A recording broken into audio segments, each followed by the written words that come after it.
Assalamu alaikum, I'm Aisha and you're watching Samaa News. Here are today's headlines. US President Donald Trump has signaled that the United States is set to complete its main objectives in the Iran conflict within the next 2 to 3 weeks, describing the measures as necessary to neutralize Iran's threat to regional and global security. Speaking in a prime-time address, he warned that US forces would continue aggressive operations against Iranian targets. Trump told the nation that US forces had delivered swift, decisive, overwhelming victories during the past 32 days of strikes. He added that the temporary spike in US gasoline prices was a direct result of Iranian attacks on commercial tankers, not the US strategy, and criticized allies for relying on oil from the region. On the other hand, Iran's army commander-in-chief, Amir Hatami, was quoted as saying by state media that the country's operational headquarters must monitor enemy movements with utmost pessimism and accuracy and be ready to counter any method of attack. US President Trump has said the Iran conflict is nearing completion and could end within weeks. State media quoted Hatami as saying that no enemy troops should survive if adversaries attempt a ground operation.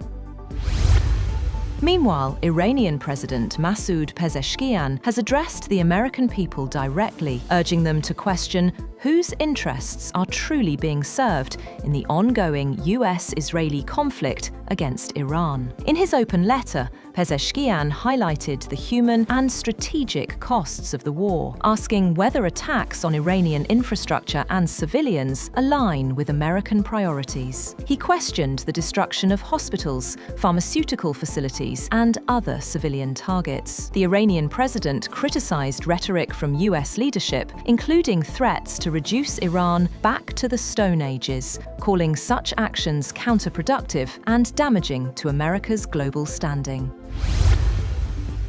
Iranian President Masoud Pezeshkian and Foreign Minister Abbas Araghchi have appeared at pro-government rallies in Tehran, greeting supporters as crowds waved national flags. Araghchi praised what he described as high morale among the public as the conflict continues. The rally comes amid claims by US President Donald Trump that Iran has sought a ceasefire, a statement Tehran disputes, keeping tensions elevated.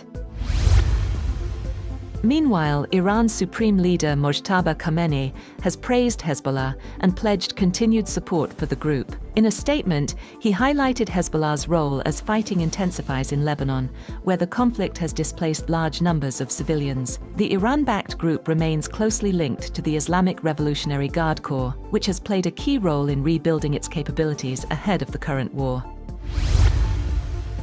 On the other hand, US Vice President J.D. Vance has stepped up efforts to broker an end to the Iran conflict, communicating through intermediaries in Pakistan. He conveyed that President Trump is open to a ceasefire if US demands are met, while also warning of increased pressure on Iran's infrastructure. Pakistan continues to act as a key diplomatic channel between Washington and Tehran as negotiations intensify ahead of a critical deadline.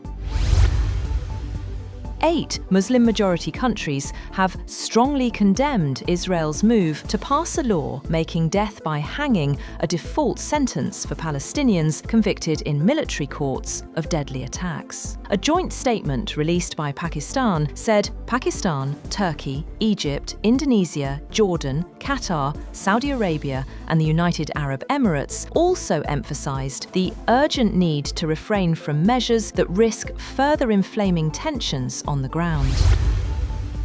And 4 astronauts have blasted off from Florida on NASA's Artemis II mission, a high-stakes voyage around the moon that marks the United States' boldest step yet toward returning humans to the lunar surface later this decade in a race with China. NASA's Space Launch System rocket, topped with its Orion crew capsule, roared to life just before sunset, carrying its debut crew, 3 US astronauts and a Canadian astronaut, into Earth orbit. The 32-story tall space vehicle thundered into clear skies, trailing a towering column of thick white vapor. That's all for now. For more updates, visit www.samaa.tv. Thank you for watching Samaa News.